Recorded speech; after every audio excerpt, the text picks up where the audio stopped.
بسم اللہ الرحمن الرحیم، صفحہ نمبر 61، حصہ دوئیں، سیرت النبی صلی اللہ علیہ وآلہ وسلم از مولانا شبلی نعمانی۔ تعارفی نوٹ: پیدائش 1857، ضلع اعظم گڑھ، بہارت۔ والد کا نام شیخ حبیب اللہ، وفات 18 نومبر 1914۔ تصانیف: الف المامون، نمبر 1 المامون، نمبر 2 سیرت النعمان، نمبر 3 الفاروق، نمبر 4 سیرت النبی صلی اللہ علیہ وآلہ وسلم، 2 جلد، نمبر 5 علم الکلام، نمبر 6 الکلام، نمبر 7 الغزالی، نمبر 8 سوا مولانا روم، نمبر 9 موازنہ انیس طبیع، نمبر 10 شعراء العجم، نمبر 11 سفر نامہ مصر، روم اور شام، نمبر 12 تاریخ اسلام وغیرہ۔ سوال نمبر 1، شبلی نعمانی کی سیرت النبی صلی اللہ علیہ وآلہ وسلم کی خوبیوں اور خامیوں پر بحث کریں۔ سوال نمبر 2، شبلی کے اسلوب بیان کی امتیازی خصوصیت بیان کیجیے۔ نمبر 1 سوا عمری، نمبر 2 سیرت النبی صلی اللہ علیہ وآلہ وسلم، نمبر 3 سیرت النبی صلی اللہ علیہ وآلہ وسلم اور اصول سیرت نگاری، نمبر 4 شبلی کا نظریہ تاریخ، نمبر 5 شبلی کا اسلوب بیان۔ خطابیہ انداز، اعجاز و اختصار، استعارہ، شریعت، فارسی ترکیب، ساختگی اور طنز و تعریف۔ سیرت: آج کل سیرت عام سوا عمری کے مترادف اصطلاح بن گئی ہے۔ یہ دراصل دینی احساسات کے انحطاط کی وجہ سے ہے۔ سیرت کا اطلاق اصولاً سیرت رسول اللہ صلی اللہ علیہ وآلہ وسلم پر ہوتا ہے۔ سوا عمری کیا ہے؟ ادب کی دنیا میں حیات، سوا عمری یا لائف سے مراد ہے عمر، نسل اور ماحول جیسے اثرات کے حوالے سے کسی شخص کی داخلی و خارجی زندگی کے تمام پہلوؤں کا ایسا جامع اور مفصل اور معروضی مطالعہ جو اس کی زندگی کے ارتقاء اور اس کے ظاہر و باطن کو روشنی میں لا کر اس کی ایک ایسی قدم آدم اور جیتی جاگتی تصویر پیش کرے جس پر کسی اور کی تصویر ہونے کا مطلق گمان نہ گزرے۔ مشاہیر کے سوا لکھنے کا رواج بہت پرانا ہے۔ فرعونہ مصر نے اہرام مصر کی اندرونی دیواروں پر جو عبارات کندہ کرائی تھی انہیں سوا نگاری کا اولین نمونہ قرار دیا ہے، لیکن باضابطہ سوا نگاری کا آغاز بہت بعد میں ہوا۔ دوسری صدی عیسوی کے ادیب پلوتارک کو اولین سوا نگار ہونے کا شرف حاصل ہے۔ اس نے 46 یونانی اور روسی مشاہیر کے حالات زندگی قلم بند کیے ہیں۔ انگریزی ادبیات میں پاسیول اور لٹن اسٹریٹجی کی لکھی ہوئی سوا عمریوں نے ان فن کے نکات و معارف کو عام کیا اور عمرانیات و نفسیات میں انسانی شخصیات اور کرداروں کو جانچنے کے لیے جو نئے پیمانے وضع کیے ان سے متاثر اور مستفید ہو کر جدید سوا نگاری ایک ضابطہ فن بن گئی۔ اردو میں مولانا حالی کو باضابطہ سوا نگاری کا بانی سمجھا جاتا ہے۔ ان کی سوا تصانیف حیات تاقی، یادگار غالب اور حیات جاوید ہیں۔ مولانا شبلی نعمانی نے سوا نگاری سے دلچسپی لی ہے۔ ان کی سواہی تصانیف میں المامون، الفاروق، الغزالی، سوا مولانا روم، سیرت النعمان، سیرت النبی صلی اللہ علیہ وآلہ وسلم شامل ہے۔ حیات اور لائف کی اصطلاحات بھی سوا عمری کے لیے استعمال ہوتی ہے۔ شبلی کی سوا عمریوں کو ان کی معنوی خصوصیات کی بنا پر 3 اقسام میں منقسم کیا جاتا ہے۔ علمی شخصیتوں کی سوا عمریہ مثلا سیرت النعمان، الغزالی، سوا مولانا روم۔ نمبر 2، سیرت النبی صلی اللہ علیہ وآلہ وسلم۔ نمبر 3، تاریخی شخصیتوں کی سوا عمریہ مثلا المامون، الفاروق۔ یہ تقسیم بعض وجوہ سے غیر علمی بھی ہو جاتی ہے، لیکن اس میں کچھ شبہ نہیں کہ ان کا ایک حصہ صریحہ تاریخ نگاری کی حدود میں داخل ہو گیا ہے، اور اس کے علاوہ سیرت رسول اللہ صلی اللہ علیہ وآلہ وسلم کی سوا نگاری کی جدا شاخ ہے۔ لہذا مترجہ بالا تقسیم سے بحث میں بڑی سہولت ہوگی۔ تاریخی شخصیتوں کی سوا عمریوں کا تذکرہ ان کی تاریخ نگاری کے ضمن میں آئے گا۔ سیرت نبی صلی اللہ علیہ وآلہ وسلم۔ ادبیات اسلامی میں سیرت رسول صلی اللہ علیہ وآلہ وسلم ایک تاریخی نیم سواہی صنف ہے، اور شاید یہ کہنا غلط نہ ہوگا کہ مسلمانوں کے بہت سے تاریخی اصول اور سواہی نظریے سیرت نگاری ہی سے پیدا ہو کر ترقی پذیر ہوئے ہیں۔ یہ بھی ایک حقیقت ہے کہ مسلمانوں نے سیرت رسول صلی اللہ علیہ وآلہ وسلم کی تدوین میں جس احتیاط اور دیانتداری اور جرح تعدیل سے کام لیا ہے، اس کی نظیر دنیا کے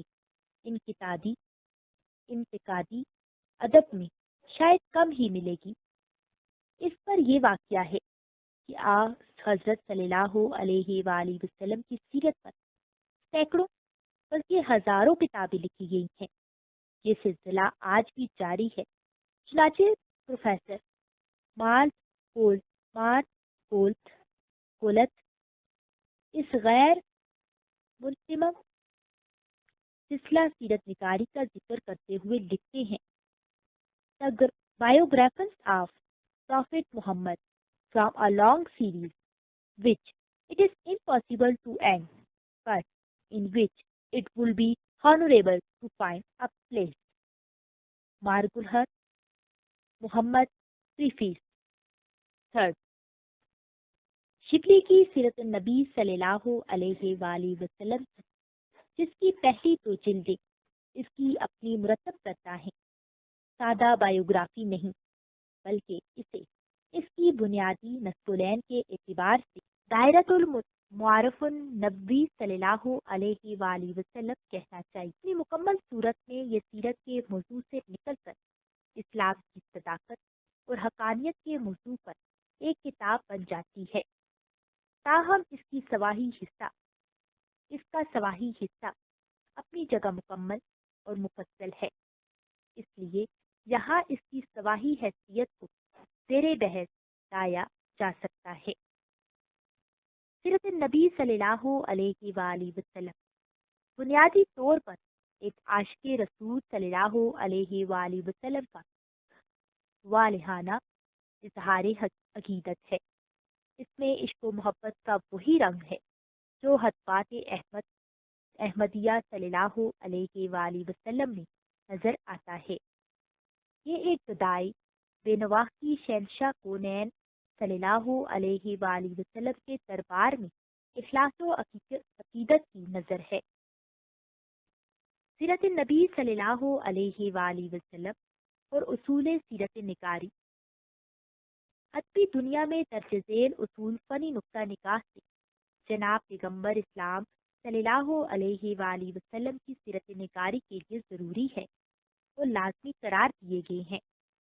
نمبر 1، سب سے اہم اور لازمی اصول یہ ہے کہ تمام واقعات کی تحقیق کے لیے قرآن کریم سے رجوع کیا جائے، احادیث صحیح کو بعد اور قرآن مجید کو اولیت دی جائے۔ واقعات کے تمام اجزاء کی احادیث و روایات سیرت کی مکمل جانچ پڑتال کرنی چاہیے، کیونکہ قرآن و حدیث کے ماخذ ہی سواہ نگاری کے کام آ سکتے ہیں۔ اس لیے فن سیرت النگاری میں ان کو اصول اولین قرار دیا گیا ہے۔ نمبر 2، کتاب سیرت موجود کی روایات کی تصحیح و تنقید ضروری ہے، کیونکہ اس کے بغیر ابہام کے پیدا ہونے کا بہت قوی امکان ہے۔ نمبر 3، روایات سیرت احادیث سے زیادہ کبھی نہیں ہو سکتی، لہذا جب کبھی اختلاف پیدا ہو جائے تو احادیث کی روایات کو زیادہ اہمیت دی جانی چاہیے اور انہی سے استفادہ حاصل کیا جائے۔ نمبر 4، اگر بے وجہ احادیث کی روایات میں اختلافی صورت پیدا ہو جائے تو ارباب فقہ سے رجوع کیا جائے اور ان کی روایات کو مقدم خیال کیا جائے۔ نمبر 5، واقعات سیرت کے سلسلے میں علت و معلول کو تلاش کرنا اخذ ضروری ہے۔ نمبر 6، واقعات کی نوعیت کو مد نظر رکھتے ہوئے شہادت کا معیار قائم کرنا ضروری ہے۔ نمبر 7، فن سیرت النگاری میں اس بات کو زیادہ اہمیت دی جائے کہ روایت میں اصل واقعہ کس قدر ہے اور اس پہ راوی کی ذاتی رائے کس قدر شامل ہے۔ نمبر 8، اس بات کا دھیان رکھا جائے کہ ودیت میں خارجی اسباب کا کتنا عمل دخل ہے۔ نمبر 9، ایسی روایات کی طرف قطعاً دھیان نہ دیا جائے جو عقل وجود، عام مشاہدہ اور مسلمہ اصولوں کے منافی ہو۔ نمبر 10، اس بات کا خیال رکھنا ضروری ہے کہ کسی روایت کے مفہوم کو ادا کرنے میں راوی سے کوئی غلطی تو سرزد نہیں ہوئی ہے۔ نمبر 11، احادیث کی روایات کو اہمیت، موضوع اور قرائن حال کی مناسبت سے قبول کیا جائے۔ مدرجہ بالا اصول تو ادب کی دنیا کے ماہرین نے تجویز کیے ہیں، جبکہ مولانا شبلی نے جناب رسالت مآب کی سیرت پاک کے لیے چند اصولوں پر عمل کیا، وہ درجہ ذیل ہیں۔ نمبر 1، سب سے اول علامہ شبلی نے واقعات سیرت کے متعلق جو کچھ قرآن پاک میں مل سکا اس کو سب پر اولیت دی۔ یہ بات کسی شک و شبہ سے بالا تر ہے کہ بہت زیادہ واقعات کی تصریح خود قرآن مجید میں بھی موجود ہے یا پھر اشارے پائے جاتے ہیں، جن سے بہت سے اختلافات کا ادبھت فیصلہ ہو جاتا ہے۔ چونکہ لوگ قرآن کی آیات پر غور نہیں کرتے، اس لیے کچھ بحثیں غیر فیصل رہ گئی ہیں۔ نمبر 2، بعد قرآن کریم احادیث نبی کا صلی اللہ علیہ وآلہ وسلم کا نمبر آتا ہے، لہذا احادیث صحیح کے مقابلے میں سیرت کی روایات کو نظر انداز کر دیا گیا ہے۔ ایسے واقعات جو بخاری اور مسلم شریف میں موجود ہیں، ان کے ہوتے ہوئے سیرت یا دیگر تاریخی روایات کی چندہ ضروری نہیں رہتی۔ سیرت نگار حضرات اکثر یہ غلطی کر جاتے ہیں کہ وہ واقعات کو کتب احادیث میں ان مواقع پر تلاش کرتے ہیں جہاں بلحاظ عنوان و مضمون ان کا اندراج ہونا چاہیے تھا۔ اب ان کو وہاں تلاش نہیں کر پاتے تو پھر کم درجے کی روایات کو شامل کر دیتے ہیں۔ نمبر 3، روزمرہ اور عام واقعات میں ابن سعد، ابن ہشام اور طبری کی عام روایات کو کافی خیال کیا ہے، لیکن کچھ ایسے واقعات جو اہمیت کے حامل تھے ان کے لیے خوب تنقید و تحقیق سے کام لیا ہے اور حت المقدور کوشش کی ہے۔ نمبر 4، جن فروغ گزاشتوں کی تفصیل مدرجہ بالا میں کی گئی ہے، جہاں تک انسانی طاقت کا تعلق ہے اس کی اصلاح اور تلافی کی گئی ہے۔ مدرجہ بالا کی روشنی میں یہ امر بخوبی عیاں ہو جاتا ہے کہ علامہ شبلی نعمانی نے سیرت النبی صلی اللہ علیہ وآلہ وسلم کی تیاری کا کس قدر اہتمام و انتظام کیا تھا تاکہ کوئی فرد و گزاشت نہ ہو۔ سیرت نبی صلی اللہ علیہ وآلہ وسلم کی تصنیف کرتے ہوئے شبلی صرف مصنف ہی نہ تھے بلکہ وہ ایک سچے مسلمان کی طرح محبت اور عاشق رسول بھی تھے۔ تو سیرت النبی صلی اللہ علیہ وآلہ وسلم کو صرف ایک تاریخی کتاب کی حیثیت سے تسلیم نہیں کر رہے تھے، بلکہ اپنے ایمان و عقیدے کے تقاضوں کے تحت پوری تندیئی اور ذمہ داریوں کے علاوہ علمی و تحقیقی ذہانت سے کام لے کر خاتم النبیین صلی اللہ علیہ وآلہ وسلم کی سیرت پاک کے سچے واقعات کو دیگر روایات کی کذب بیانی سے الگ کر کے قرآن و حدیث کے مسلمہ دلائل کی روشنی میں لکھ رہے تھے، کیونکہ یہ کتاب کوئی تاریخی یا عام آدمی کی سیرت کی نہ تھی، بلکہ یہ تو مسلمانوں کے رہبر اعظم ہادی و برحق کی پاک اور مقدس حیات کی رودات تھی۔ اسے ہم اسلام کی مسند تاریخ بھی کہہ سکتے ہیں۔ مولانا شبلی نے اپنے قلم کی برکت سے مختلف مسائل کو بہترین طریقے سے حل کیا گیا ہے، جو مولانا شبلی کا فن اور مہارت کا منہ بولتا ثبوت ہے۔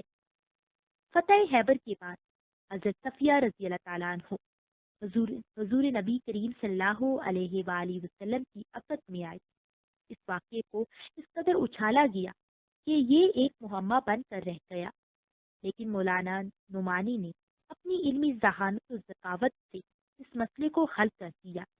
لکھتے ہیں، باپ اور شوہر دونوں قتل کیے جا چکے تھے۔ ان حالات میں ان کے پاس حافظ، حفظ مراتب اور رفع کے لیے اس کے سوا اور کوئی چارہ نہ تھا کہ حضرت صلی اللہ علیہ وآلہ وسلم ان کو اپنے عقد میں لے لے۔ وہ کنیز ہو کر بھی رہ سکتی تھی، لیکن حضرت صلی اللہ علیہ وآلہ وسلم نے ان کی خاندانی عزت کے لحاظ سے ان کو آزاد کر دیا اور پھر نکاح پڑھایا۔ بلکہ مسلک ابن حنبل میں ہے کہ آپ نے ان کو اختیار دیا کہ وہ آزاد ہو کر اپنے گھر چلی جائیں یا آپ کے نکاح میں آنا قبول کر لیں۔ انہوں نے دوسری صورت پسند کی، یعنی یہ کہ وہ حضرت صلی اللہ علیہ وآلہ وسلم کے نکاح میں آ جائیں۔ اس مثال سے مولانا شبلی کے سیرت النگاری کے اصول نمایاں ہوتے ہیں۔ سیرت النبی صلی اللہ علیہ وآلہ وسلم کی غایت بھی شبلی کی باقی تصانیف کی طرح یہی ہے کہ اس سے اخلاق کی اصلاح اور تربیت کا کام لیا جائے۔ شبلی کے نزدیک اصلاح اخلاق کا بہترین طریقہ یہ ہے کہ نفوس قدسیہ کی زندگیوں کو عوام کے سامنے پیش کیا جائے، کیونکہ دنیا میں آج اخلاق کا جو سرمایہ ہے سب انہیں نفوس قدسیہ کا پرتو ہے، دیگر اسباب صرف ایوان تمدن کے نقش و نگار ہے۔ سیرت النبی جلد نمبر 1 صفحہ نمبر 29۔ اور اس لحاظ سے حضرت صلی اللہ علیہ وآلہ وسلم کی ذات مبارک یقیناً تمام فضائل اخلاق کا مجموعہ ہے، کیونکہ آپ کی ہستی کو جامعیت کبریٰ کا درجہ حاصل ہے۔ اس سبب سے آپ کی سیرت تمام انسانی ضرورتوں میں، تمام تمدنی اور انفرادی مسائل میں نصیحت، عبرت اور تربیت کا ذریعہ بن سکتی ہے۔ شبلی اسی خیال سے آپ کی سیرت کی تدوین کو نہ صرف اسلامی اور مذہبی، ادبی و علمی اور اخلاقی و تمدنی ضرورت سمجھتے ہیں، بلکہ ان کے نزدیک یہ مجموعہ ضروریات دینی و دینوی ہے۔ سیرت النبی صلی اللہ علیہ وآلہ وسلم جلد نمبر 1 صفحہ نمبر 4۔ سیرت النبی صلی اللہ علیہ وآلہ وسلم کے متعلق یہ سوال برمحل ہے کہ شبلی کی یہ کتاب محض ایک عاشق رسول صلی اللہ علیہ وآلہ وسلم امتی کے جذبات عقیدت کا مظاہرہ ہے۔ یہ ایک غیر جانبدار صاحب فن کے محققانہ نتائج جستجو کا مجموعہ بھی ہے۔ یہ تو واضح ہے کہ ایک مسلمان کے لیے حضرت صلی اللہ علیہ وآلہ وسلم کی ذات سب کچھ ہے۔ ان کے لیے ایک امتی کی طرف سے آپ کی سیرت میں نقص یا عیب کی تلاش کفر سے کم نہیں۔ اس لیے اس کتاب میں شبلی کی حیثیت محض ایک عام امتی مالی کی نہیں، بلکہ عاشق رسول صلی اللہ علیہ وآلہ وسلم امتی کی ہے۔ تاہم شبلی ان اعتراضات سے بے خبر نہیں تھے جو غیر مسلموں کی طرف سے حضرت صلی اللہ علیہ وآلہ وسلم کے متعلق ہوتے رہتے تھے۔ اس سبب سے شبلی نے ان سب بحثوں کو چھیڑا ہے جس میں آپ صلی اللہ علیہ وآلہ وسلم کی بشیرت کے مد نظر غیر مسلم مورخوں نے آپ پر طعن کیا ہے۔ شبلی سیرت نگاری میں اپنے قدیم پیشروؤں سے اس لحاظ سے بھی مختلف ہیں کہ پچھلے سیرت نگاروں کے برعکس جو نبوت اور اہلیت کو باہم خلط ملت کہتے ہیں، انہوں نے حضرت صلی اللہ علیہ وآلہ وسلم کو ان کی جامعیت کبریٰ کے باوجود انسان اور بشر ہی تصور کیا ہے اور اسی حیثیت سے پیش کرنے کی کوشش کی ہے۔ شبلی نے آپ صلی اللہ علیہ وآلہ وسلم کو بشر نبی صلی اللہ علیہ وآلہ وسلم ایک عقل مند نبی تصور کیا ہے، اور اگرچہ آپ کی ذات اور روحانیت کامل، نزاکت اور پاکیزگی کا عرفہ اور اکمل نمونہ بھی تھی، بشریت اور معقولیت کا یہ رجحان دبستان سرسید کا مشترک رجحان ہے۔ شبلی نے آپ صلی اللہ علیہ وآلہ وسلم کی شخصیت کی خارجی اور بشری جزیات اتنی تفصیل سے پیش کی ہیں کہ سیرت نبی صلی اللہ علیہ وآلہ وسلم کو اردو سماعی ادب کی مکمل اور مفصل ترین کتاب کہا جاتا ہے۔ آپ صلی اللہ علیہ وآلہ وسلم کی خلوت اور جلوت کے باریک اور چھوٹے چھوٹے واقعات اور جزیات، آپ صلی اللہ علیہ وآلہ وسلم کی عادات و شمائل کی لطیف سے لطیف پہلو، ان سب باتوں سمیت جن کا اظہار عموماً نہیں کیا جاتا، سیرت نبی کے اوراق میں جمع ہو گئے ہیں۔ اور جہاں تک ازواج رسول اللہ صلی اللہ علیہ وآلہ وسلم کا تعلق ہے، ان کی بشرا کمزوریوں نعوذ باللہ کو تو متعلقاً چھاپنے کی کوشش نہیں کی، ان کی بھی صحیح اور مکمل تصویریں اس مارکے میں موجود ہیں۔ سیرت نبی صلی اللہ علیہ وآلہ وسلم نے 19ویں اور 20ویں صدی عیسوی کے مخصوص و علمی نظریات اور افکار کا خلوص اثر نمایاں ہے۔ اس کے علاوہ مسلمانوں کے تعلیم یافتہ طبقے کے خاص رجحانات بھی، جو سید کے زیر اثر ان کے زمانے میں کسی حد تک مسلم اور مقبول تھے، کتاب پر چھائے ہوئے ہیں۔ اسلامی لڑائیوں کا خصوصاً حضرت صلی اللہ علیہ وآلہ وسلم کے غزوات کا مدافعانہ ہونا، یہ عقیدہ اس دور میں نہایت راسخ اور محکم تھا۔ شبلی نے اسی کو اصول اساس بنا کر یہ ثابت کیا ہے کہ حضرت صلی اللہ علیہ وآلہ وسلم پیغمبر تھے، سپہ سالار نہ تھے، اور یہ بھی کہ آپ صلی اللہ علیہ وآلہ وسلم نے جنگ کو، جو بظاہر ایک ظالمانہ کام ہے، اس قدر پاک اور منزہ کر دیا کہ وہ افضل عبادت بن گئی، مگر اس شرط کے ساتھ کہ اس کا مقصد ملک گیری نہ ہو، بلکہ انسانی ہمدردی اور مظلوموں اور کمزوریوں کی حمایت اس کی غایت اصلی ہے۔ شبلی کا نظریہ۔ تاریخ میں شبلی کا سب سے بڑا کارنامہ یہ ہے کہ انہوں نے تاریخ انسانی خصوصاً تاریخ اسلامی پر فلسفیانہ نظر ڈالی ہے۔ وہ صرف مورخ ہی نہ تھے، بلکہ ایک خاص فلسفہ تاریخ کے واضح اور نکات بھی تھے۔ انہوں نے مغرب اور مشرق کے تاریخی سرمائے پر جو تنقید کی ہے، وہ بلا شائبہ مبالغہ اصول تاریخ کے لیے ایک فاضلہ اور عالمانہ دستور اساسی کا حکم رکھتی ہے۔ اس سلسلے میں شبلی نے یورپ کے مورخ فلسفیوں کے افکار سے بھی فائدہ اٹھایا ہے اور مسلمان علماء تاریخ کے خیالات سے بھی استفادہ کیا ہے۔ پھر ان سب معلومات کی بنا پر مسلمانان ہند کی جدید قومی زندگیوں کے مصالح کو پیش نظر رکھتے ہوئے ایک نئے فلسفہ تاریخ کی بنیاد ڈالی۔ شبلی کے نزدیک فطرت کے واقعات نے انسان کے حالات میں جو تغیر پیدا کیے ہیں، وہ انسان نے عالم فطرت پر جو اثر ڈالا ہے، ان دونوں کے مجموعے کا نام تاریخ ہے۔ تاریخ کا نصب العین ان واقعات اور حالات کا پتہ چلانا ہے، جس سے یہ دریافت ہو کہ موجودہ زمانہ گزشتہ زمانے سے کیوں کر بطور نتیجہ پیدا ہوا۔ الفاروق، جلد 1، صفحہ نمبر 18۔ شبلی کے نزدیک تاریخ کی تدوین اجتماع انسانی کا بنیادی جذبہ ہے، کیونکہ سرمایہ تاریخی قوموں کی بقا اور زندگی میں عمد و معاون ہوتا ہے۔ تاریخ ہی قومی جوش کو زندہ رکھ سکتی ہے، اگر یہ نہیں تو قوم نہیں۔ المامون جلد نمبر 1 صفحہ نمبر 7۔ شبلی کا اسلوبی بیان۔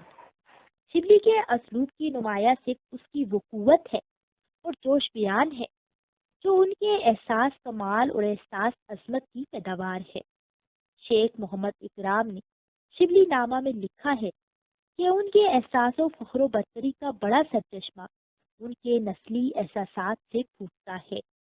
وہی راجپوتوں کی زودستی، غیرت و خمیت کا ایک خالص تصور، وہی آن بان، وہی جوش و فخر وغیرہ، مگر حق یہ ہے کہ یہ اس سبب کو صحیح قرار دینے کے باوجود یہ نہیں کہا جا سکتا کہ ان کے کماش طبیعت کا تمام تارو برداشتی کا کار کہتے ہیں۔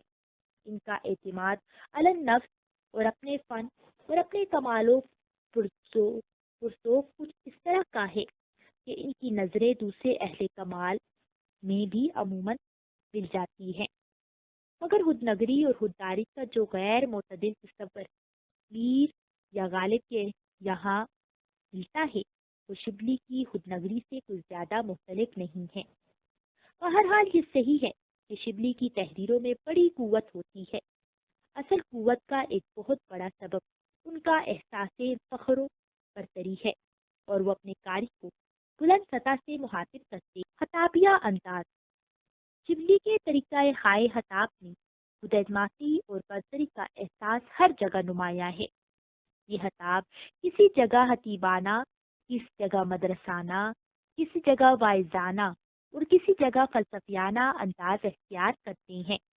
اپنی ذات پر انہیں جتنا اعتماد ہے اتنا ہی نہیں، اپنے مقصد اور مشن کے برتر اور اعلیٰ ہونے کا بھی یقین ہے۔ اس کی وجہ سے ان کی نثر میں انتہا درجے کی مضبوطی اور صلابت پیدا ہو گئی ہے۔ نتیجہ یہ ہے کہ ان کی عبارتوں کی داخلی معنوی تنظیم کی طرح ان کا ظاہری منطقی نظام بھی نہایت چست اور مکمل ہے۔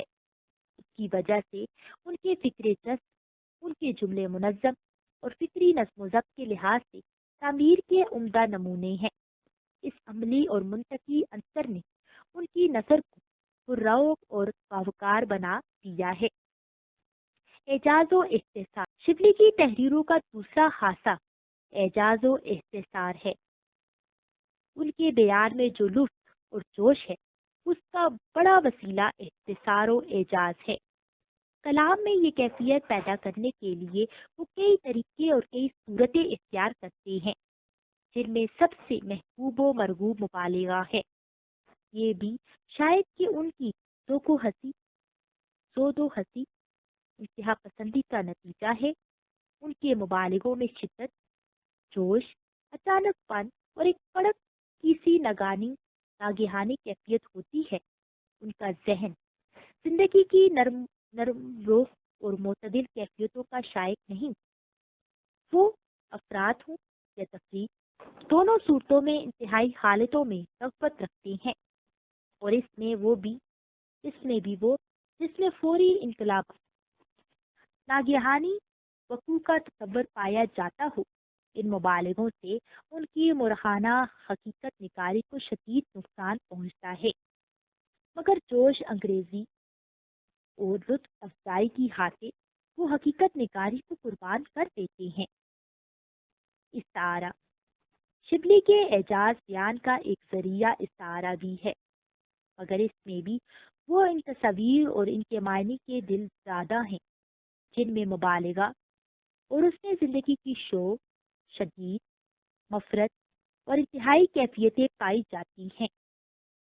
شبلی کی تحریروں میں تشبیہیں کم ہیں، اور جو ہیں وہ بھی خاص موقعوں پر، اور زیادہ تر ابتدائی کتابوں میں وہ محمد حسین آزاد کی طرح مرکب تشبیہوں اور مراعات نظیر کے طویل سلسلوں میں بہت کم الجھتے ہیں۔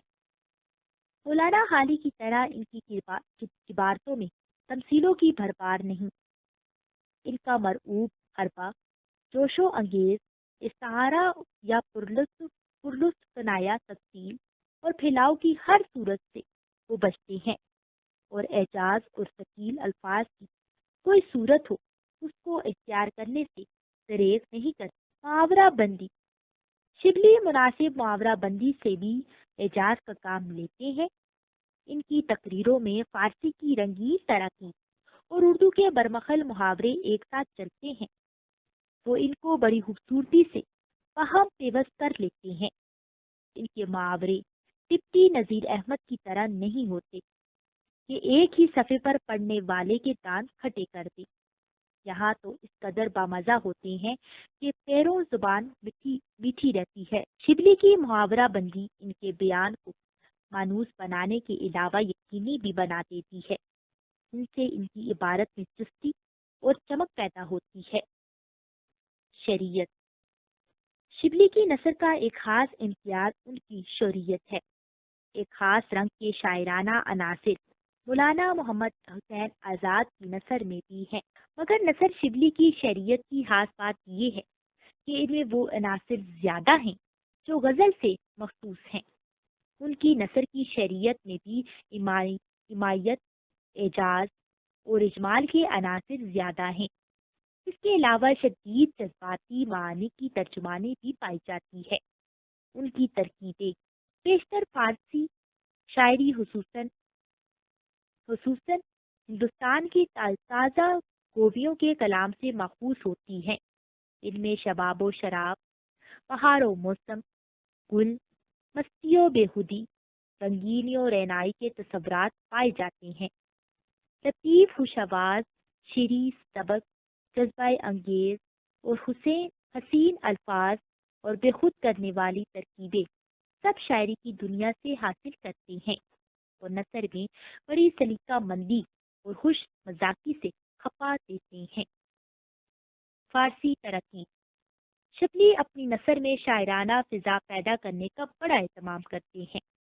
وہ استعارہ و کنایا اور فارسی کی دلکش شاعرانہ تراکیب کے علاوہ جا بجا فارسی کے نحل اشعار لا کر بڑے وسیع معانی اور علمی مطالب کو رنگین اور مختصر اور دلکش انداز میں ادا کر دیتے ہیں۔ ان کی اکثر کتابیں اشعار سے شروع ہوتی ہیں۔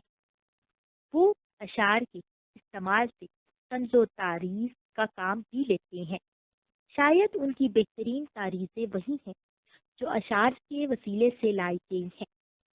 فقریہ مضامین کے لیے بھی شعر ہی سے کام لیتے ہیں۔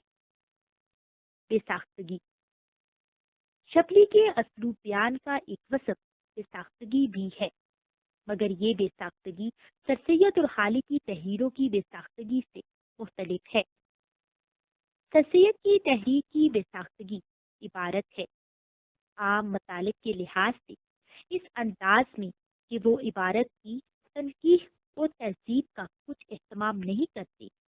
ان کا انداز بیاں قدرتی اور بے ساختہ ہوتا ہے، مگر اس میں الفاظ و عبارات کی پرداخت بالکل نہیں ہوتی۔ بعض عبارتیں علمی شان سے فروتر ہوتی ہیں، بعض صوتی لحاظ سے مکروہ اور ناگوار ہوتی ہیں، بعض ایسی ہوتی ہیں کہ ان کا طول بے حد ناخوشگوار ہوتا ہے، بعض بہت پیچیدہ اور گنجلک ہوتی ہیں۔ حالی کی تحریر سر سید کی تحریر سے زیادہ شستہ اور ہموار ہوتی ہے، مگر ان کی عبارتیں نسبتاً ڈھیلی ہوتی ہیں اور بے ساختہ ہونے کے باوجود سست اور بعض اوقات پھسی سی ہوتی ہیں۔ شبلی کی نثر بھی بے ساختہ ہوتی ہے، مگر نہایت چست مداح نگاری وہ بھی کرتے ہیں، مگر کہنے کا انداز پرتکلف ہوتا ہے۔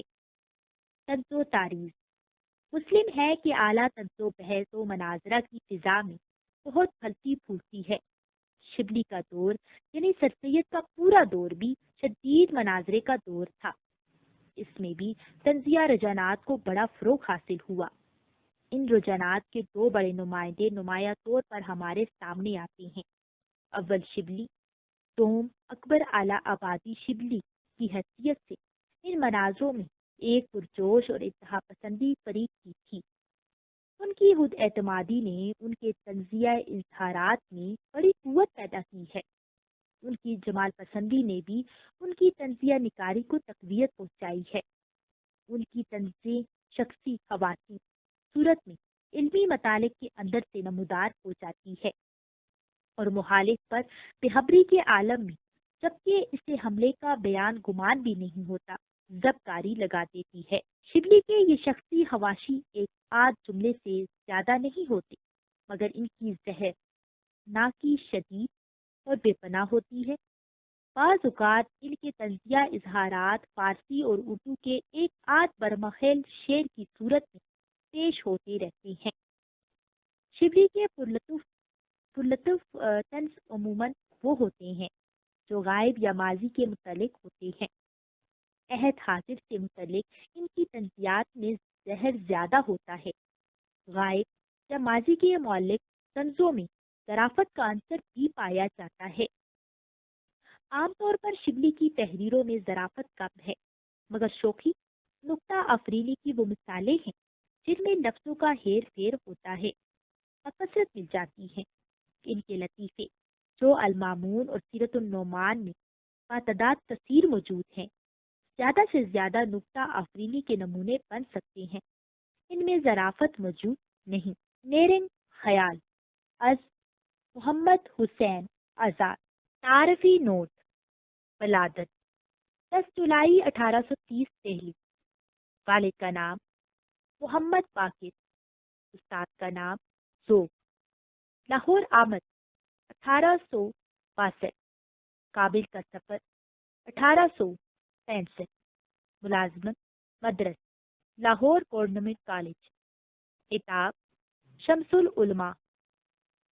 وفات 22 جنوری 1910 لاہور بوجہ خلع تصانیف: نمبر 1 آب خیات، نمبر 2 دربار اکبری، نمبر 3 سخنت الفارس، نمبر 4 نیرنگ خیال، نمبر 5 قصص ہند، نمبر 6 نگارستان فارس، نمبر 7 جامع قواعد، نمبر 8 سیر ایران، نمبر 9 فلسفہ خیال، نمبر 10 حکایات وغیرہ۔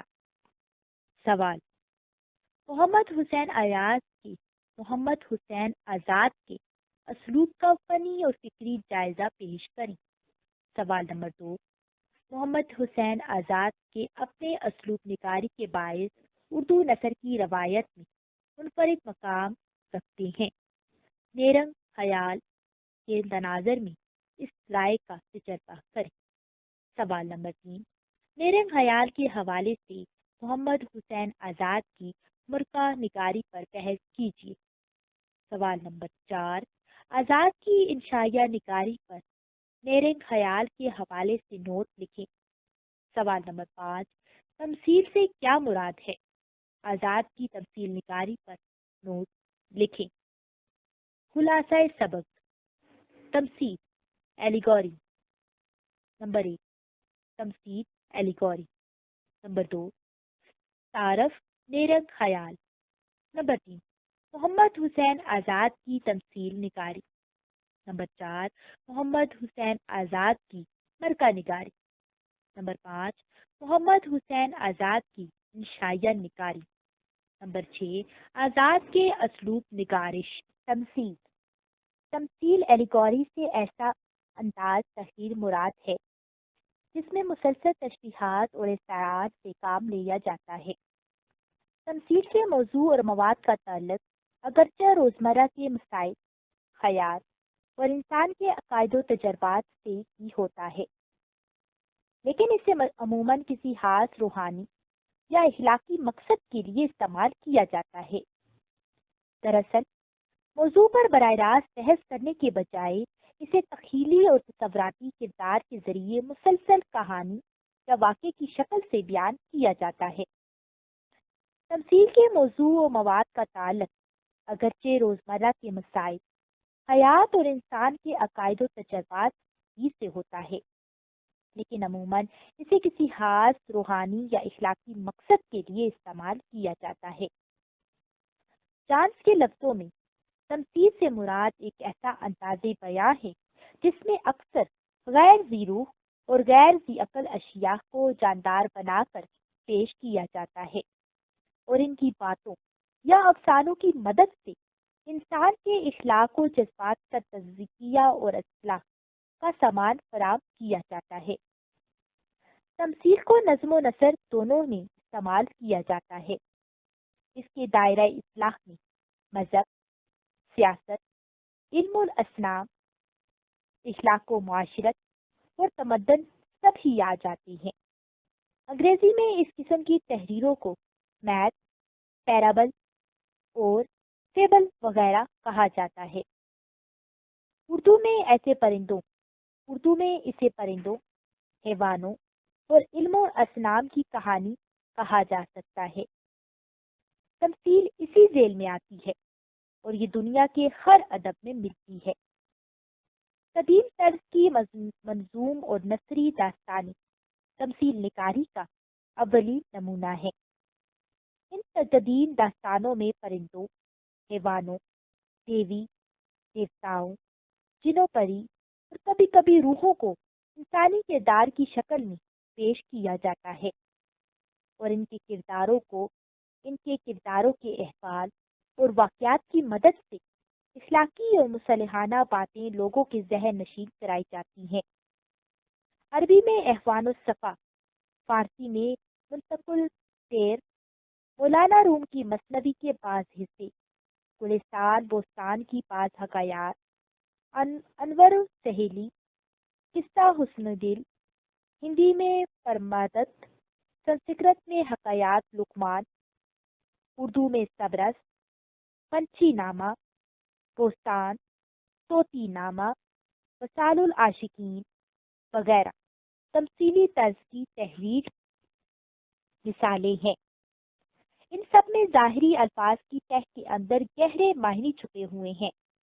ان کا پلاٹ تانا بانا، استعارہ تشبیہ، مثال اور علامت کی مدد سے تیار کیا جاتا ہے۔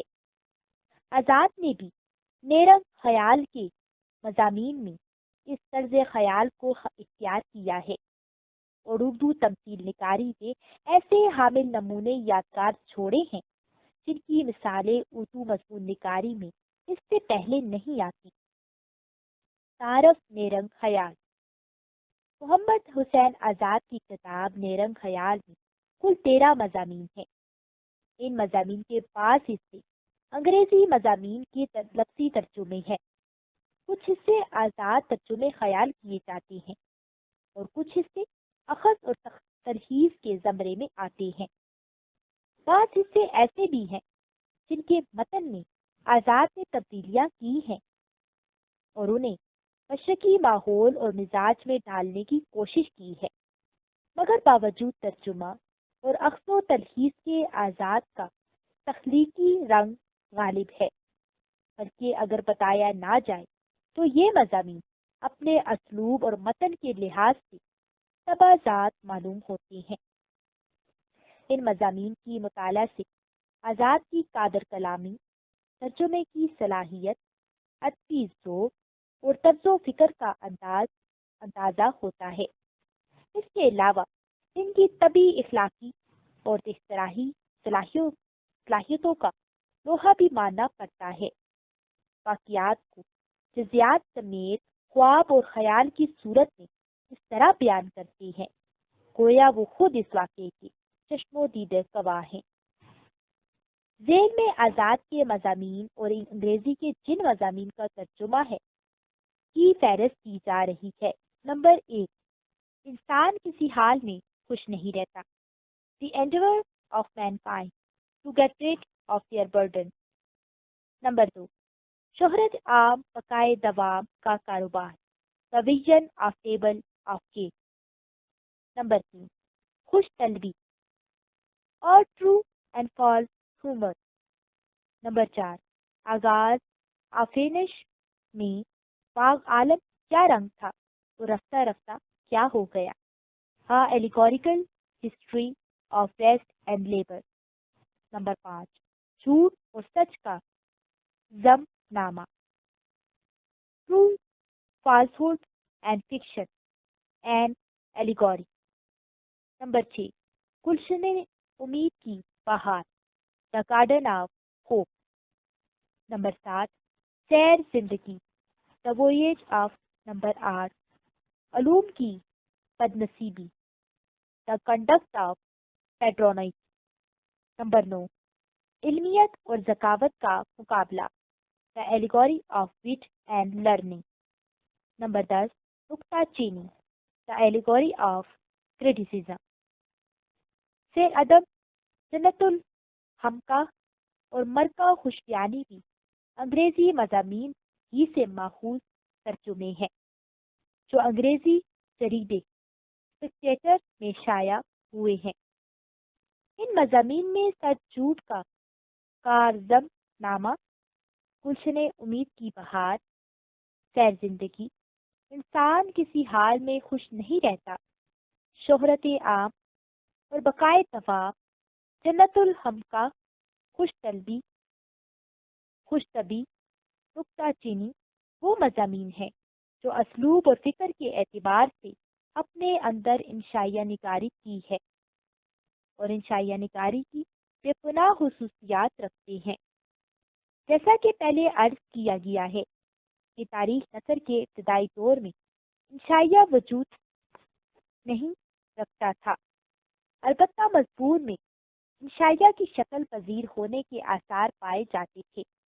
چنانچہ نیرنگ خیال کے مضامین میں سوائے تمثیلی اسلوب نگارش کے انشائیہ نگاری کی تمام خصوصیات پائی جاتی ہیں اور ان مضامین میں مضامین کی بکلمونی اور تنوع ہے. یہ مضامین انسانی زندگی، اخلاق، مسائل، افکار و نظریات اور جذبات و احساسات کا متنوع مذاق پیش کرتے ہیں. یہ مضامین انسانی اخلاق و کردار کو سنوارنے اور اس کی تہذیب و تدریب کی حکیمانہ کوشش کی ہے. محمد حسین آزاد کی تمثیل نگاری. اس سے پہلے آزاد کی تمثیل نگاری پر بحث کی جائے، ہم دیکھتے ہیں کہ تمثیل نگاری کیا ہے. تمثیل سے ایسا انداز تحریر ہے جس میں مسلسل تشبیہات و استعارات سے کام لیا جاتا ہے. ساز کے لفظوں میں تمثیل سے مراد ایسا انداز بیاں ہے جس میں اکثر ذی روح اور غیر ذی عقل اشیاء کو جاندار بنا کر پیش کیا جاتا ہے. ان کی لفظی باتوں یا افسانوں کی مدد سے انسان کے اخلاق و جذبات کا تزکیہ و اصلاح کا سامان فراہم کیا جاتا ہے. آزاد نے رمز و تمثیل کی ایک شکل پسند کی ہے اور ہر جگہ اسی سے کام لیا ہے، یعنی اشیاء بے جان اور تو اور اخلاق انسانی کو مجسم کر کے اپنے افسانوں کے اشخاص و کردار پیدا کیے ہیں. ہر جگہ دل، عقل، ایمان، نفس، انصاف اور ظلم وغیرہ چلتے پھرتے نظر آتے ہیں. ان کی حرکات و سکنات کو بار بار دیکھ کر افتاحت محسوس ہوتی ہے. مگر آزاد نے اپنے اسلوب ذہانت اور تخیل کے زور پر ان میں نئی نئی صورتیں پیدا کی ہیں. بقول فرمان فتح پوری، یہ بات بہت درست ہے. باعتبار موضوع ان مضامین میں ہماری توجہ اور دلکشی کا زیادہ سامان موجود ہے. رام بابو سکسینہ تاریخ اردو ادب میں لکھتے ہیں، نیرنگ خیال کے مضامین میں نفس مضمون سے زیادہ طرز بیاں دلچسپ ہے. حقیقت یہ ہے کہ مولانا محمد آزاد نے اردو نثر میں تمثیل نگاری کا آغاز اس وقت کیا جب اس قسم کے طرز تحریر سے اکتا کر ادیب آگے بڑھ چکے تھے اور اس کی جگہ سادگی اور حقیقت نگاری لے لی تھی اور انسان عقل و فکر اور تحقیق و تدقیق کی روشنی میں آ گیا تھا.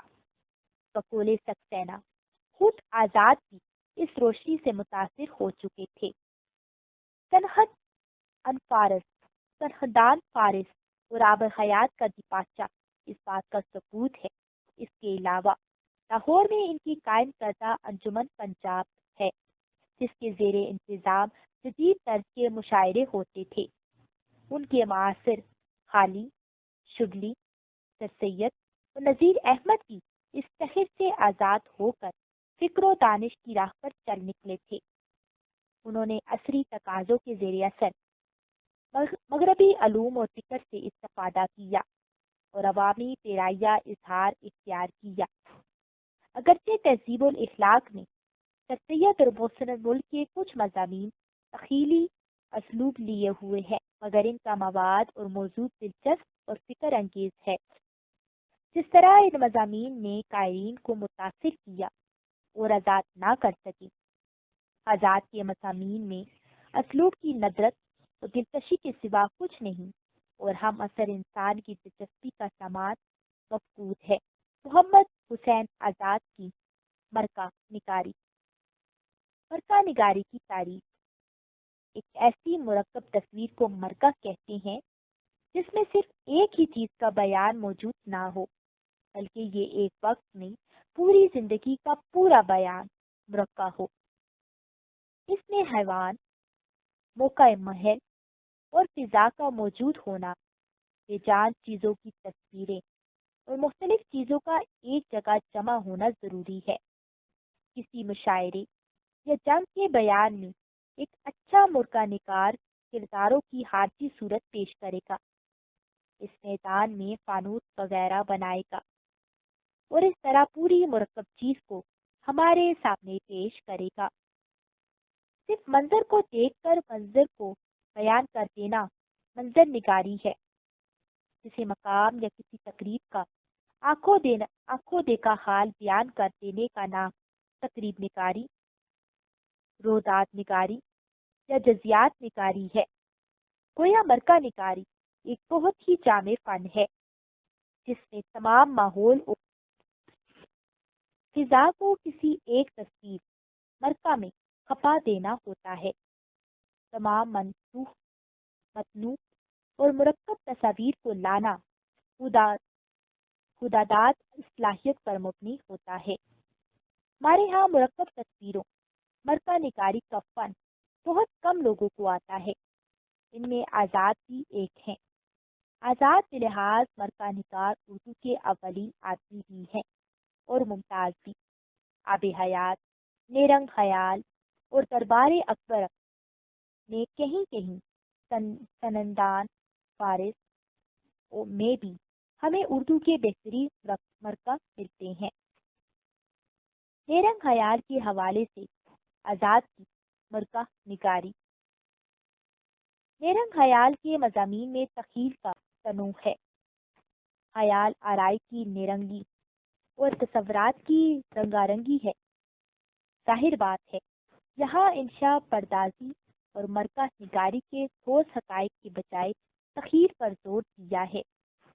آزاد کے خیالی مرکوں میں بھی محاکات، نفسی تصویریں کا وہ فطری ڈھنگ پایا جاتا ہے جس سے مرکہ تصوراتی یا خیالی ہونے کے باوجود حقیقت کے قریب ترین پہنچ جاتا ہے، اور اس میں بہترین مرکہ نگاری کی منفرد شان پیدا ہوتی ہے۔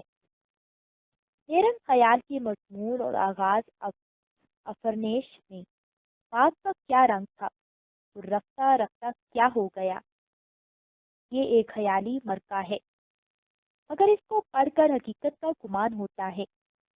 شاید محنت مگر آرام کے فقدان کی وجہ سے محنت کش جس قسم کی کیفیت سے دوچار ہوتا ہے، آزاد نے فن اور اسلوب بیان کے زور سے بہترین مرکہ کشی کی ہے، اور قاری پر اپنے ذہن سے خیال اور واقعہ کا فرق بھول کر موقع کے منظر میں محو ہو جاتا ہے۔ اقتباس ملاحظہ ہو۔ وہاں ایک ایسی قوم سے سامنا ہو گیا جس کی کثرت نبوغ کا کچھ ٹھکانہ نہ تھا، مگر سب کے سب ضعف و ناطاقتی سے زمین میں پیچھے جاتے تھے۔ ان میں تھکن، سستی کی وبا پھیلی ہوئی تھی اور ناتوانی ان پر سردار تھی۔ صورت اس کی کہ یہ آنکھیں بیٹھی ہوئی، چہرہ اچایا ہوا، رنگ زرد، اوپر جھریاں پڑی، کمر جھکی، گوشت بدن کا خشک، ہڈیاں نکلی ہوئی، فرض دیکھا کہ سب ہانپتے کانپتے، روتے بسوتے، آہ آہ کرتے چلے آتے ہیں۔ ان کی آوازیں سن سن کر لوگوں کے دل مردہ اور جی افسردہ ہوئے جاتے تھے۔ نیرنگ خیال کا سب سے اعلیٰ عرف مضمون شہرت عام اور بقائے دوام کا دربار ہے۔ اس مضمون کی بنیاد تاریخی شخصیات پر رکھی گئی ہے۔ اس مضمون میں خیال آرائی اور تخیل پیمائی اپنے عروج پر ہے، مگر آزاد نے خیال اور حقیقت کے حسین امتزاج کو رنگ انشا سے سجا کر خوبصورت بنانے کی کامیاب کوشش کی ہے۔ اس مضمون میں طرح طرح کے مرکے ہیں جو اگرچہ مختصر ہیں، مگر ان کی جامعیت آزاد کی مرکہ نگاری کی صلاحیت کی نشاندہی کرتی ہے۔ ہارون رشید اور مامون رشید کا مشترکہ خاکہ ملاحظہ فرمائے۔ چند لائنوں میں عباسی خاندان کے ادوار کے جلیل القدر خلفاء کی تمام خوبیوں اور کمالات کو جمع کر دیا ہے۔ ایک گروہ کثیر بادشاہوں کی ذیل میں آیا، سب جبہ و امامہ، تبل و تمامہ رکھتے تھے، مگر باہر رد کیے گئے، چونکہ ہر چند ان کے جبے دامن قیامت سے دامن بدے تھے۔ امام گنبد فلک کا نمونہ تھے، مگر اکثر ان میں تبل صحیح کی طرح اندر سے خالی تھی۔ چنانچہ وہ شخص اندر آنے کے لیے منتخب ہوئے، ان کے ساتھ ایک انبوہ کثیر علماء فضلہ کا ہو لیا۔ تعجب یہ کہ روم و یونان کے فلسفی ٹوپیاں اتارے ان کے ساتھ تھے، مگر چند ہندو بھی تقویم کے پترے لیے اشیر بات کہتے آتے تھے۔ پہلا بادشاہ ان میں ہارون رشید، دوسرا مامون رشید تھا۔ آزاد اردو زبان کے سربر آوردہ مرکہ نگار ہیں۔ چنانچہ قدرت نے حسن و خیال اور حسن بیان کی نعمتوں سے اس طرح سرفراز کیا ہے کہ ان کے قلم کا اعجاز ان کے مرکوں کو رنگین کرتا ہے اور ناظرین کو مسحور کر کے ان کے دل نشین کرتا ہے۔ آزاد کی انشائیہ نگاری کی تاریخ۔ ایسے کا اردو میں ترجمہ جواب مضمون ہے۔ نیرنگ خیال کے دیباچے میں مولانا محمد حسین آزاد نے جو اب مضمون ہی کہا ہے، جواب مضمون ہی کہا ہے۔ آج کل ایسے کو انشائیہ یا مضمون لطیف بھی کہتے ہیں۔ بہرحال اردو میں مضمون، جواب مضمون، انشائیہ سے مراد وہی ہے جسے انگریزی میں ایسے کہتے ہیں۔ صنف ادب کے لحاظ سے آج کل کے دور میں مضمون اور انشائیہ نمایاں فرق ہے۔ مضمون اس صنف عنصر کو کہا جاتا ہے جس میں کسی متعین موضوع پر اپنے خیالات و جذبات و احساس کا تحریری انداز میں اظہار کیا جائے۔ مضمون کے لیے موضوع کی کوئی قید نہیں۔ ہر سیاسی، سماجی، اخلاقی، مذہبی اور معاشی مسئلے پر مضمون لکھا جاتا ہے۔ مضمون کی ایک خاص ترتیب و تنظیم اور تناسب ہوتا ہے۔ انشائیہ کی نئی ابھرتی ہوئی صنف نثر ہے اور اپنے موضوع اور اسلوب نگارش کی تکنیک اور ندرت کی وجہ سے مضمون سے اس طرح ایک طرح جداگانہ اور منفرد حیثیت رکھتی ہے۔ اسے ہم ایسے کی ترقی یافتہ شکل کہہ سکتے ہیں، کیونکہ ایسے کا آغاز میں مضمون کی حیثیت سے متعارف ہوا اور اپنی فنی خوبیوں کی وجہ سے علیحدہ ہو کر انشائیہ کے نام سے جانا جانے لگا۔ جس طرح اردو کا لفظ مضمون غیر واضح اور مبہم سا ہے، اسی طرح انگریزی کا لفظ بھی مختلف المعانی رہا ہے۔ ایسے کے لفظ میں جتنی گہرائی اور گہرائی ہے، اتنا ہی اس کی تعبیروں میں اختلاف ہے۔ یہ تھی ایسے پر عمومی بحث۔ اب ہم بتاتے ہیں کہ ایسے کے بارے میں مولانا محمد آزاد کے اپنے نظریات کیا تھے۔ یہ نیرنگ خیال کے پاسے سے ظاہر ہے، مولانا آزاد لکھتے ہیں، زبان انگریزی میں نظم کا طور کچھ اور ہی ہے، مگر نثر میں بھی خیالی داستانیں یا اکثر مضامین خاص مقصد پر لکھی ہیں۔ حقیقت یہ ہے کہ ان کی وسعت خیال اور پرواز فکر، تازگی مضامین اور طرز بیاں کا انداز قابل رکھنے کی ہے۔ میں نے انگریزی انشا پردازی کے خیالات سے اکثر چراغ روشن کیا ہے۔ بڑی بڑی کتابیں ان مطالب پر مشتمل ہیں، جنہیں ایسے جواب مضمون کہتے ہیں۔ ان میں انواع و اقسام کی غرضیں ملوث ہیں۔ آزاد کی انشائیہ نگاری کے بارے میں مولانا محمد آزاد کے اپنے نظریات اور انشائیے کی خصوصیات کو پیش نظر رکھ کر اب ہم نیرنگ خیال کے مضامین کا جائزہ لیتے ہیں اور انشائیہ نگاری میں اس کتاب کا مقام اور اس مرتبہ پر متعین کرتے ہیں۔ نیرنگ خیال کے مضامین مختلف اوقات میں لکھے گئے اور کتابی صورت میں آنے سے پہلے وقتاً فوقتاً انجمن مفید عام قصور کے رسالے میں شائع ہوتے رہے، اور یہ سلسلہ 1875 سے شروع ہوا، جس کا پہلا حصہ 1880 میں شائع ہوا۔ تاریخ ادب اردو میں ڈاکٹر محمد صادق نے اپنی تحقیق سے ثابت کیا کہ یہ مضمون طبع ذات نہیں بلکہ ایڈیسن اور جانسن کے انگریزی مضامین کا ترجمہ ملحظ یا گرین سے ماخوذ ہے۔ اگرچہ یہ مضامین آزاد ترجمہ ہے، مگر آزاد کی چاکب دستی اور انشا پردازانہ مہارت سے انہیں تخلیقی رنگ دے دیا ہے۔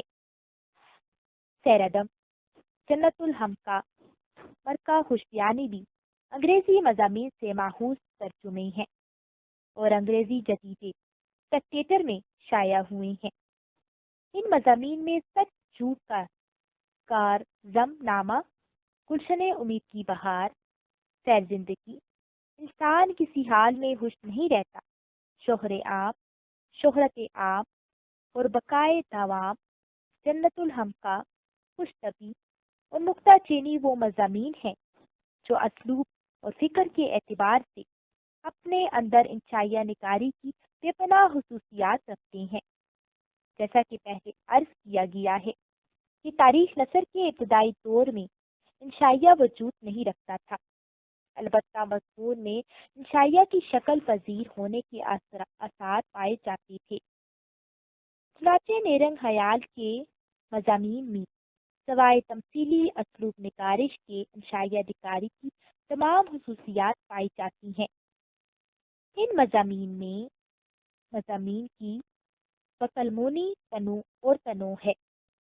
یہ مضامین انسانی زندگی، اخلاق و حقائق، افکار و نظریات، جذبات و احساسات کا متنوع مرکہ پیش کرتے ہیں۔ یہ مضامین انسانی اخلاق و کردار کو سنوارنے اور ان کی تہذیب و تدریج کی حکیمانہ کوشش کی ہے۔ سچ جھوٹ کارزم نامہ کا ایک اقتباس ملاحظہ ہو۔ سچ کا عجب خیال ہے کہ اتنا تو اچھا ہے، مگر پھر بھی لوگ اسے ہر وقت اچھا نہیں سمجھتے۔ چنانچہ جب کسی شے پر دل آ جاتا ہے اور سچ اس کے بخلاف ہوتا ہے تو اس وقت سے زیادہ کوئی برا نہیں معلوم ہوتا۔ اصل یہ ہے کہ حضرت انسان کو حقیقت اور واقعیت سے کچھ غرض نہیں۔ جس چیز کو جی نہیں چاہتا اس کو جاننا بھی نہیں چاہتے، جو بات پسند نہیں آتی اس کا ذکر بھی نہیں سنتے، اس کان سنتے ہیں اس کان نکال دیتے ہیں۔ نیرنگ خیال کے مضامین کا انداز بیاں نہایت شگفتہ، روا بے ساختہ اور گھریلو ہے، جو معاملات کی تفہیم کے لیے بہترین ہے، اور تکلف و تصناف کا اس میں کوئی عمل دخل نہیں۔ اس سلسلے میں گلشن امید کی بہار کا مضمون ملاحظہ ہو۔ انسان کی طبیعت کو خدا نے انواع و اقسام کی کیفیتیں عطا کی ہیں، مگر زمین جس قدر تخم امید کو پرورش کرتی ہے اس کثرت سے کسی کیفیت کو سرزب نہیں کرتی۔ امید ایک رفیق ہمدم ہے کہ ہر حال اور ہر زمانے میں ہمارے دم کے ساتھ رہتا ہے، دم بدم دلوں کو بڑھاتا ہے، سینے کو پھیلاتا ہے، خیالات کو وسعت اور نئی نئی کامیابیوں کو ترغیبیں دیتا ہے، پر کسی نہ کسی خوشحالی کا باغ میں پیش منظر رکھتا ہے۔ اختصار ان شاعریہ کی امتیازی خوبی ہے۔ نیرنگ خیال میں تخیل کو جامعیت اور اختصار کے ساتھ پیش کرنے کا اہتمام موجود ہے، اور ان مضامین میں خیالات و افکار کی الجھی ہوئی تھکیوں کو بڑے پیارے انداز میں کمال جامعیت اور اختصار کے ساتھ پیش کیا گیا ہے، اور خلافت طب سوالت اور افسانہ ترازی سے اجتناب کیا گیا۔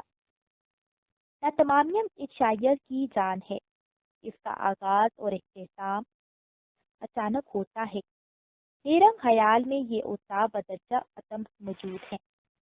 جنت الحمقاہ کا آغاز اس طرح ہوتا ہے: دنیا کی اکثر قباحتی اور حماقتیں ایسی ہیں کہ ہم سب اس میں آلودہ ہیں، مگر معلوم نہیں ہوتی۔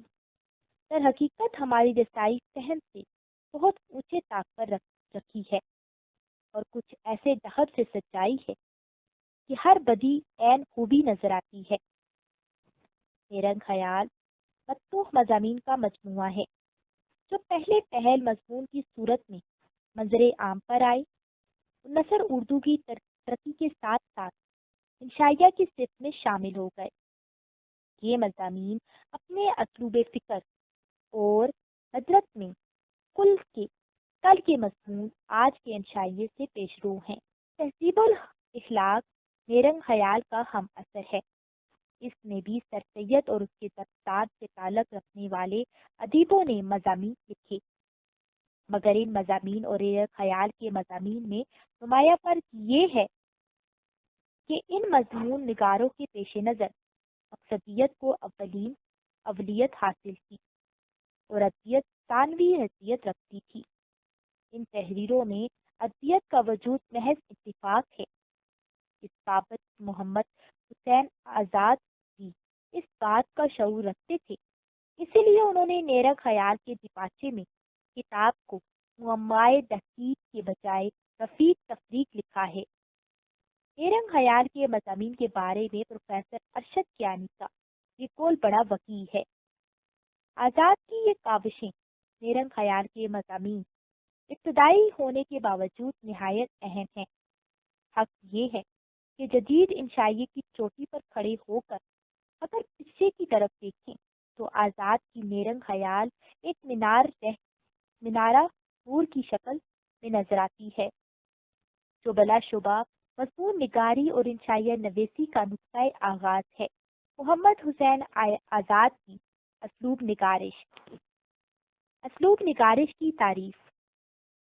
آزاد کے اسلوب نگارش کے بارے میں کچھ لکھنے سے پہلے ضروری معلوم ہوتا ہے کہ ان کے اسلوب کے بارے میں چند نقادوں کی رائے تحریر کر دی جائے۔ ڈاکٹر اعجاز حسین لکھتے ہیں: الفاظ کا انتخاب اور زبان کی شیرینی، محاورات کی صحت اور جا بجا تشبیہ اور اس کی گلکاری سے عبارت میں وہ حسن پیدا ہو جاتا ہے کہ پڑھتے چلے جائیے، سیری نہیں ہوتی۔ ادھر ادھر کی کہیں بھی ہانک دے تو وہی معلوم ہوتی ہے۔ شبلی ان کو آزاد کو اردو کا بہت بڑا ہیرو سمجھتے ہیں، اور ان کی موت پر ان کو خدائے اردو کہہ کر یاد کیا ہے۔ حامد حسن قادری نے لکھا ہے: اگرچہ آزاد کی زبان کو ضائع و بدار کی دستکاری سے قلم لگایا ہے، پھر بھی منہ سے پھوٹ جڑتے معلوم ہوتے ہیں۔ اگرچہ آزاد کے فکرے گلستان سعدی کے فکروں کی طرح تقریروں اور تحریروں کو قوت نہیں دیتے، تاہم ان کے پڑھنے میں زبان کو نظم کا چٹخارا ملتا ہے۔ یہی وصف طرز آزاد کی سب سے بڑی خوبی ہے اور بالکل انفرادی شان ہے، جس میں کوئی دوسرا مصنف ان کا شریک نہیں ہے۔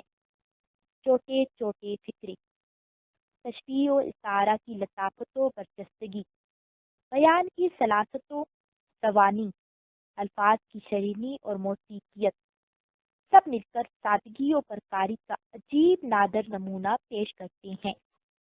یہ اسلوب علامہ آزاد کی ہر تحریر میں موجود ہے۔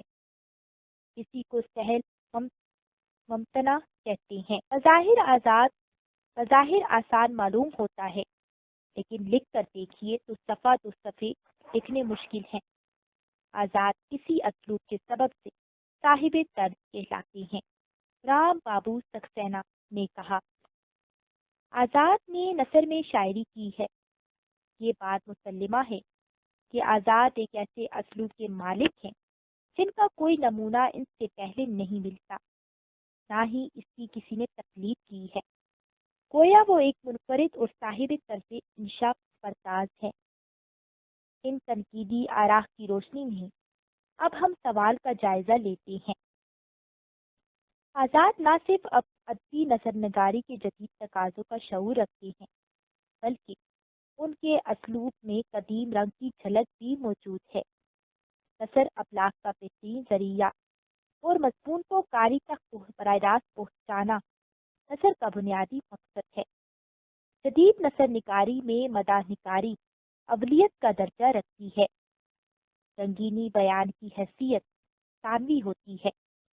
آزاد ایک ایسے دوراہے پر کھڑے ہیں جہاں ایک طرف مشرق کی پرتکلف انشاء پردازی ہے اور دوسری طرف نثر کے جدید تقاضے۔ آزاد نے انجمن پنجاب کے لیکچروں میں جدید نثر کے تقاضوں کو اپنانے کا نہ صرف مشورہ دیا بلکہ خود بھی اس کو اپنایا۔ نمبر 1، جدید و قدیم کا سنگم اور مداح نگاری۔ مختصر یہ ہے کہ آزاد نے اردو نثر کو ایسا اسلوب بیان دیا جس میں انشاء پردازی کی مشرقی روایات بھی ہیں اور جدید نظر کے انداز بھی۔ اس وجہ سے رام بابو سکسینہ نے تاریخ ادب اردو میں لکھا ہے کہ آزاد نثر میں شاعری کرتے ہیں اور شاعری کرتے ہوئے نثر لکھتے ہیں۔ نمبر 2، تشبیہات و استعارات کا استعمال۔ آزاد نثر میں تشبیہات و استعارات اور صنعتوں کا استعمال کرتے ہیں، مگر یہ استعمال ابلاغ میں رکاوٹ نہیں بنتا۔ ان شاعرانہ وسیلوں سے کام لینے کے باوجود ان کی بات فوراً سمجھ میں آ جاتی ہے اور نثر دلچسپ اور دلکش ہو جاتی ہے۔ گویا نثر ایک طرف تو شعر کا لطف رکھتی ہے تو دوسری طرف مطلب کی ادائیگی میں بھی حارج نہیں ہوتی۔ آزاد کی تشبیہیں اور استعارے بہت دلچسپ اور مؤثر بھی ہیں اور مطلب بھی جلد سمجھ میں آ جاتا ہے۔ نمبر 3، طوالت۔ آزاد اختصار کی بجائے تفصیل کی طرف مائل ہے، جس میں اقتاحٹ پیدا ہوتی ہے اور دلچسپی کم ہو جاتی ہے۔ نمبر 4، تفصیل سند گیری۔ آزاد کے ہاں سند مرات النظیر تجسیم نگاری اکثر ملتی ہے۔ سند مرات النظیر کا استعمال اگر فطری انداز میں ہو تو پھر بھی یہ دلچسپ ہے، ورنہ طبع نازک پر گرا گزرتا ہے۔ تجسیم میں ادیب کسی حالت کو شخص قرار دے کر اس کی زبان سے صفات ادا کی جاتی ہیں، پھر اس کی مدد سے باتیں کی جاتی ہیں، مثلاً غفلت، ہمت، حوصلہ مندی وغیرہ مجرد صفات ہیں جن کو مجسم صورت میں شخص بنا دیا جاتا ہے، پھر ان کی زبانیں باتیں کی جاتی ہیں۔ یہ صنعتیں آزاد کی تحریروں کی خوبی بھی ہیں اور حامی بھی۔ ڈرامائیت۔ ڈرامے کا ایک اہم عنصر مکالمہ ہے۔ مکالمے کی کوئی صورت میں جب بھی، جہاں بھی اور کہیں بھی ہو تو سمجھ لیجئے ڈرامائیت کا عنصر اس میں آ گیا۔ ڈرامہ حرکت اور عمل کا نام ہے، مکالمہ حرکت اور زندگی کا نام ہے۔ کسی تحریر میں مکالمے کا ہونا حرکت زندگی کے ہونے کا ثبوت ہے، اور اس بات کا بھی ثبوت ہے کہ ادیب کے دل و دماغ میں زندگی کی اصل حقیقت کا احساس موجود ہے۔ ڈرامائی رنگ پیدا کرنے کے لیے آزاد خود کلامی استعمال کرتے ہیں۔ اسے اپنی موجودگی کا احساس دلانا بھی کہتے ہیں، یعنی شخصی موجودگی کا یہ احساس ڈرامائیت میں ایک اثر اور قوت پیدا کرتا ہے۔ حقائق نگاری، قصص کا رنگ۔ آزاد اپنے بیان کو واضح کرنے، مؤثر بنانے کے لیے حقائق کے بیان کو وسیلہ بناتے ہیں اور اس بیان میں کہانی کا سا لطف پیدا کر جاتے ہیں۔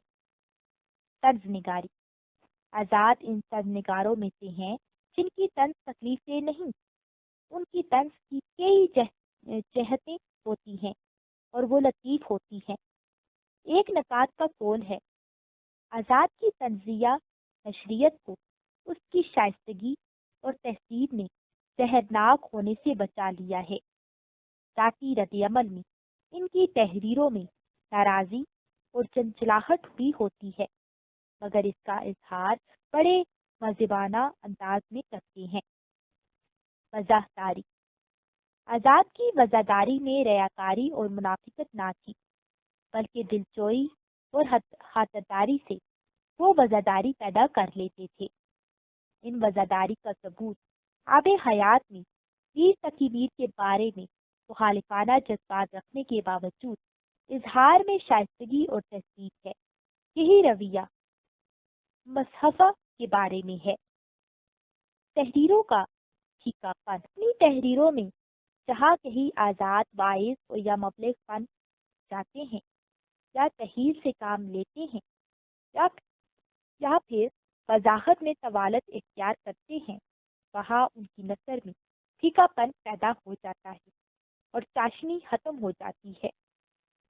ترجمہ نگاری، نیرنگ خیال کے تمام مضامین ترجمہ اور تلخیص واحد ہیں۔ نیرنگ خیال کے تمام مضامین ترجمہ اور تلخیص و اخذ ہیں، مگر یہ اسلوب کی خوبی اور بیان کی مہارت ہے کہ ترجمے پر اصل کا گمان گزرتا ہے اور طبع ذات معلوم ہوتے ہیں۔ حیات جاوید از الطاف حسین حالی، تعارفی نوٹ، پیدائش 1873، پانی پت، نام الطاف حسین، تخلص حالی، والد کا نام خواجہ عزت بخش، ابتدائی تعلیم پانی پت میں، استاد کا نام غالب، وفات 31 دسمبر 1914، پانی پت، پہلا نکات حالی۔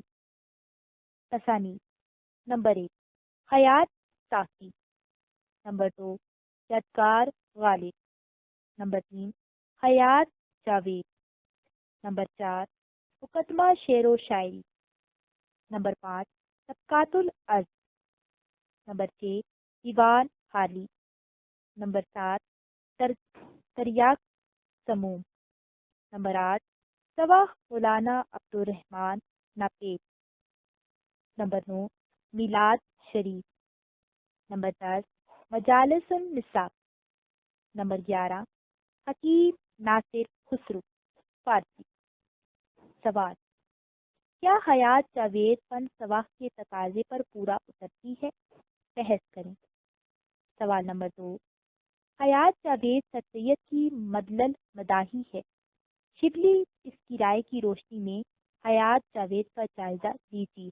سوال نمبر 3، حیات جاوید کے حوالے سے حالی کے فن سواح نگاری پر تبصرہ کیجیے۔